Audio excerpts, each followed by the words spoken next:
Então agora eu quero convidar o nosso último palestrante deste painel. Aqui o Rodrigo Leite, da Leite Roston Advogados Associados, por favor, tenha bondade, Rodrigo.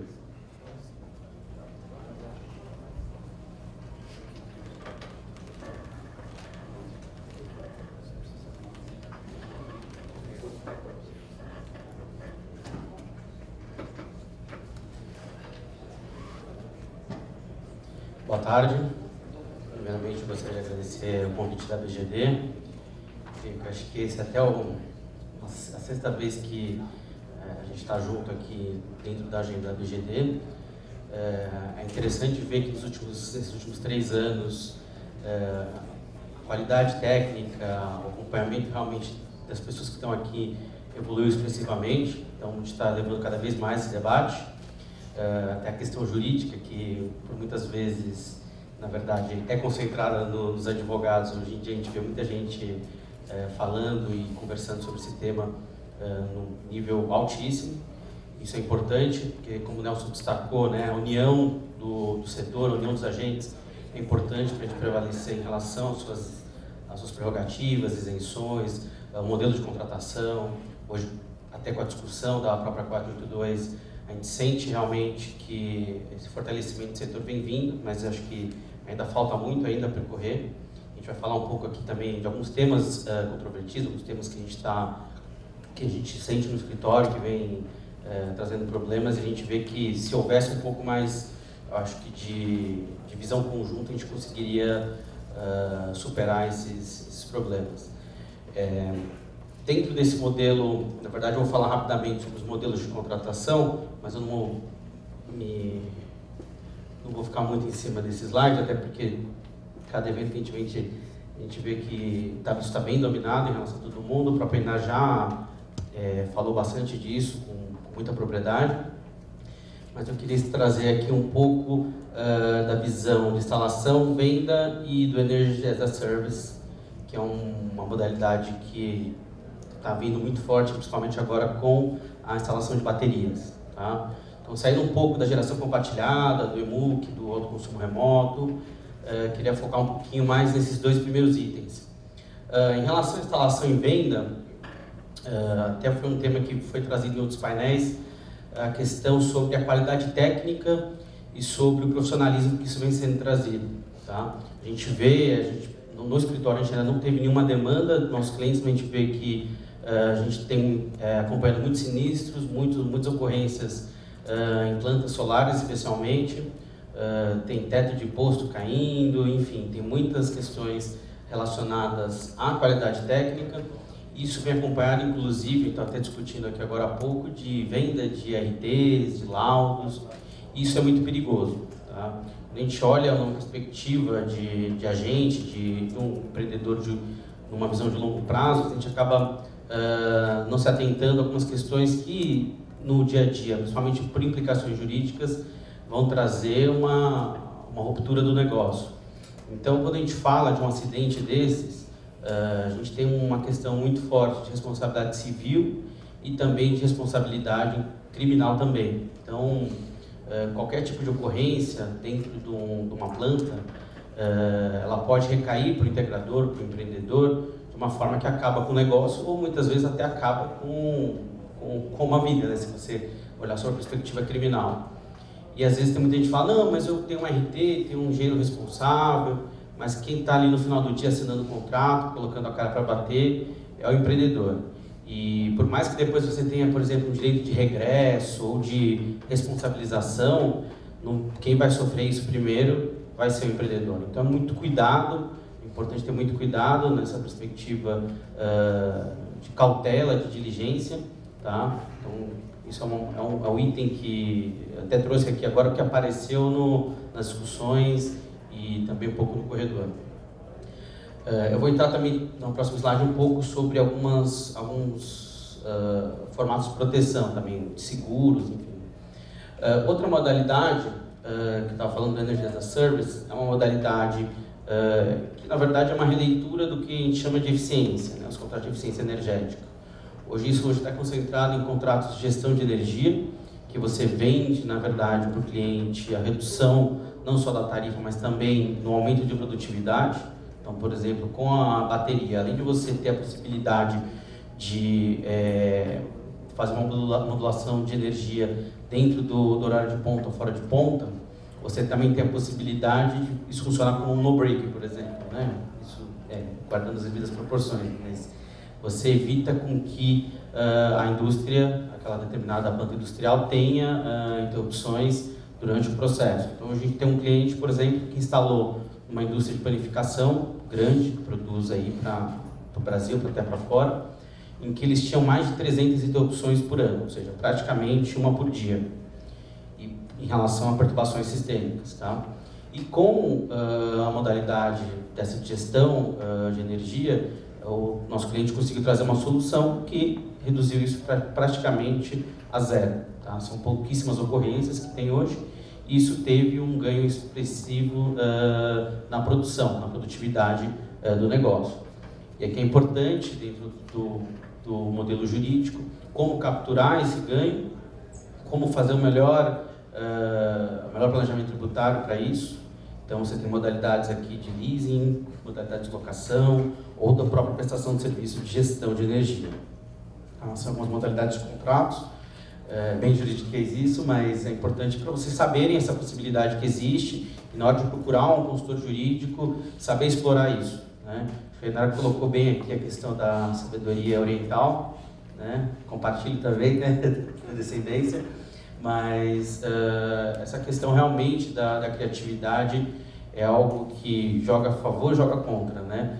Mas que é algo que dentro de todo mundo estando bem assessorado, com o pé no chão, consegue desenvolver muita coisa diferente e capturar ganhos e evitar também que se pague algo desnecessário, por exemplo, para o fisco, tá?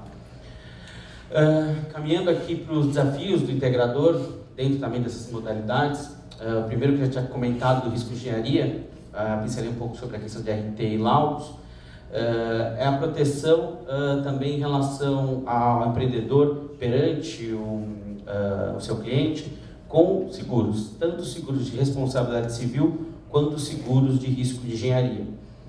Às vezes isso no modelo, na hora que a gente faz a proposta ou assina o contrato, a gente acaba deixando isso um pouco de lado. Ou até quando a gente contrata isso, não acaba se atentando muito ao clausulado, essas questões mais burocráticas que é o mundo jurídico, mas ele tem questões importantes. Então, por exemplo, uma ocorrência que venha a ter de responsabilidade civil depois da execução da obra, ou seja, durante a operação, é algo que é muito discutido dentro do clausulado, porque inclusive o clausulado padrão tem grandes restrições para risco de engenharia após a implantação.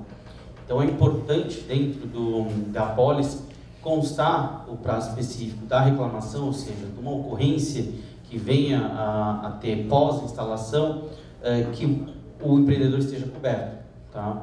Então, a responsabilidade civil é algo que, a princípio, né, quando você enxerga o limite, acaba sendo inimaginável. Então, imagina um tipo de acidente que envolva terceiros, envolva equipamentos, envolva, enfim, diversos agentes. Isso, dependendo do tipo de instalação, pode ocasionar até questões indiretas, como questões ambientais também, vazamento de combustíveis, enfim, é algo que a previsibilidade às vezes é pouca. Então é importante olhar essa questão muito importante do seguro, de RC e de risco de engenharia. Então o risco de engenharia mais relacionado à própria execução do projeto, à instalação, aos erros de projeto. Isso pode acompanhar tanto o próprio empreendedor quanto também quem fez a elaboração do projeto, o terceiro, e ele é muito importante para se resguardar. Tá? Outra coisa importante também nos contratos é a limitação de responsabilidade. Então, dentro do contrato, da proposta, saber limitar até a responsabilidade, ou seja, tem várias práticas, né? Isso depende muito do tamanho de quem você está lidando, das suas práticas de negócio, o apetite a risco, mas é importante enxergar até onde que vai o seu risco. Então, o que é mais comum é você se responsabilizar riscos diretos, tá? Não se responsabilizar, por exemplo, por lucros cessantes, tá? E quando eu falo isso, o próprio Código Civil estabelece a responsabilidade do agente que venha causar esse dano. Então, se você não traz essa responsabilidade, você vai aplicar o que está na lei. E o que está na lei é muito mais abrangente do que é comum e é na prática do negócio. Tá? Então, quando conversar com o advogado, falar com o advogado, é importante ter essa leitura de que tem que estabelecer limite. Tá? Nos nossos clientes, a gente trabalha muito com a limitação dentro do escopo do contrato. Então, se o faturamento total, por exemplo, é de 10, 15 milhões, 5 milhões, a gente coloca aqui risco dano direto limitado ao valor do contrato. Tá? No caso de EPC, é muito comum uma limitação em porcentagem ao valor global do contrato. Tá? Isso varia entre 5% a 15% até 20%, o que é prática geral de mercado, para grandes EPCs. Para EPCs menores, a gente vê no mercado também até 30% a 40%. Tá? Muito raro, mas tem também plantas menores que realmente a limitação de responsabilidade está ao valor total do contrato. Tá? Mas dentro do modelo de EPC, de contrato de aliança, ou enfim, das modalidades mais comuns para implementação, e tanto para execução de serviços e fornecimentos, é um pouco disso que está sendo praticado. A questão da garantia técnica, a gente também vê muita dificuldade, principalmente com garantias de fornecedores estrangeiros. Tá? Sei que hoje permeia muito o fornecimento nacional, mas a gente tem também muitos casos de fornecimento estrangeiro. E aí, como você obter uma garantia, por exemplo, de uma empresa que hoje está aqui, daqui 6 meses não está mais aqui no Brasil, como que eu vou executar isso? Dependendo do tamanho da empresa, do apetite dela, o que a gente já fez estabelecer uma garantia corporativa que a gente chama de cash collateral. Na verdade, a gente atua como instituição financeira em que uma parte do recurso dessa empresa fica em garantia como instituição financeira aqui no Brasil. A gente trabalhou recentemente com uma instituição que é a JP Morgan, uma empresa chinesa. Na verdade, a gente fez uma garantia na própria China em relação ao valor dos equipamentos, e o banco aqui no Brasil dava essa garantia através de um outro agente judiciário que foi contratado. Basicamente, dentro dessa criatividade, é como trazer a garantia, nacionalizar essa garantia, porque pode acontecer que o investidor estrangeiro não tenha mais a sede aqui, não tenha mais filial, ou pior ainda, né? Na verdade, eu faço uma importação direta sem a presença de um escritório de uma sede aqui no Brasil. Então, são modalidades que dá para trazer, buscar instituições financeiras, tem esse serviço, obviamente custa, tá? Então fica na ponta do lápis aí, ver qual que é o valor para fazer essa composição e trazer mais segurança para o negócio. Tá? Quando a gente fala desses itens todos aqui, que carregam custos, querendo ou não, seguro, garantias, tudo é imaginando realmente num amadurecimento do setor, numa visão de longo prazo, conservadora, ou seja, de um empreendedor que venha realmente aí para ficar e trabalhar no longo prazo. Não é por vender painel solar a R$5 aí, está até falando agora no grupo da BGD, para ganhar dinheiro agora e carregar esse passivo para frente. Porque, como a gente vê, acho que algumas pessoas estão acompanhando até agora no setor de comercialização, muita gente assumiu riscos gigantescos, todo mundo viu, inclusive foi um grande chamariz, né, a questão da comercialização, todo mundo ganhando muito dinheiro, a gente viu que não é bem assim. Né? Faltou cautela, faltou boas práticas, e o que acontece é que isso não se sustenta. Então, essa é a visão importante que a gente está trazendo. Questão jurídica, questões de segurança, às vezes são um pouco chatas, mas são importantes para a visão do negócio e para a permanência e a mudança do negócio. Uma questão também muito discutida, a questão de conexão. Surge de vez em quando alguma dúvida sobre a perda do prazo de 130 dias do parecer de acesso. É uma questão importante que muita gente tem levado. A gente teve já 2 casos no escritório e que na renovação do parecer de acesso a gente não havia conseguido essa renovação do parecer. E aí o que a gente partiu foi para uma estratégia de demonstrar que o que afetou o descumprimento do prazo foi algo que foi fora da gestão do empreendedor, que a gente chama de caso fortuito de força maior, ou seja, que naquele determinada questão, seja por um licenciamento, ou seja por uma questão climática, o empreendedor não conseguiu cumprir com o prazo. ou seja, que ele não poderia então ser penalizado com a perda desse prazo. Tá? Graças a Deus a gente não precisou levar essa questão à judicialização, tá? Que também não seria um problema, é algo que também está trazendo muito isso para a gente, de não se acanhar, não se preocupar em levar isso para a questão do judiciário. Tá? A questão do judiciário está aí para ser usada, inclusive, principalmente nessas questões de conexão. Tá? Às vezes a gente vê muita gente receoso de levar isso, tá? E que eventualmente levar isso até para o judiciário vai causar um mal-estar com a distribuidora, que ela não vai te atender mais, todas essas questões. Não é o que a gente tem visto. Tá? Então, é uma questão que é importante a gente recorrer ao que é de nosso direito. Tá? Outra questão muito é a questão da própria conexão, das exigências que são feitas, muitas vezes descabidas, fora do contexto legal, fora do contexto da regulamentação. E aí sim, a gente tem ações judiciais, tá? E aí realmente é uma questão que abarca muitos estados, tá? Acho que a maioria dos casos, inclusive, está no sul do Brasil. E a gente tem saído vitorioso, a maioria dos advogados aí está aí como testemunha disso.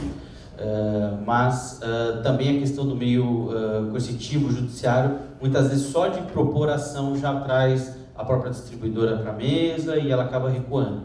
Então a gente também tem visto esse papel. A ANEEL em si, a gente vê que muitas vezes acaba tirando o corpo fora, uma questão realmente institucional, então a gente não é uma crítica, mas é uma questão que às vezes a gente tem tido dificuldade de envolver a ANEEL nessas questões junto às distribuidoras. Tá? Então, por muitas vezes, fica realmente nessa questão judicial. Acho que a questão do planejamento tributário, acho que já foi falado, tem outros painéis, tem outro painel até relacionado ao assunto, mas também são questões que envolvem eventualmente até judicializações. A gente não tem nenhuma, mas a gente tem muito diálogo com as secretarias da Fazenda estaduais, tá? Muitas dúvidas, principalmente com a questão do ICMS, com diferentes CNPJs de filiais. A gente vê que muita gente tem essa dificuldade, mas a gente vê também que isso tem sido suplantado, tem sido superado pelos agentes. Mas é uma dúvida que é recorrente, mas é uma dúvida que, enfim, é de fácil solução. Tá? Não tem nenhuma... Não é nada que não tenha amparo legal também.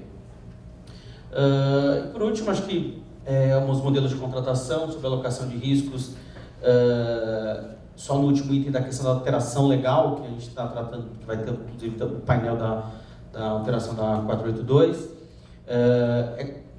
isso é importante estar previsto nos contratos. Né? Numa hipótese de alteração legal, por mais que a gente acredite que não vai afetar agora os empreendimentos, ou que se afetar vai ser algo que não vai ser expressivo, é importante todos os contratos preverem regulamentarem a forma como isso vai ser tratado. Seja no reequilíbrio desse contrato, seja que uma parte venha a incorporar todos os riscos de uma alteração legal, mas é algo que a gente enxerga dentro dessa discussão que hoje o setor de ação distribuída vem trazendo como algo elementar para todos os tipos de contrato, seja para execução, seja para arrendamento, gestão de energia, enfim. A gente acredita que esse dispositivo é importante para essa regulação.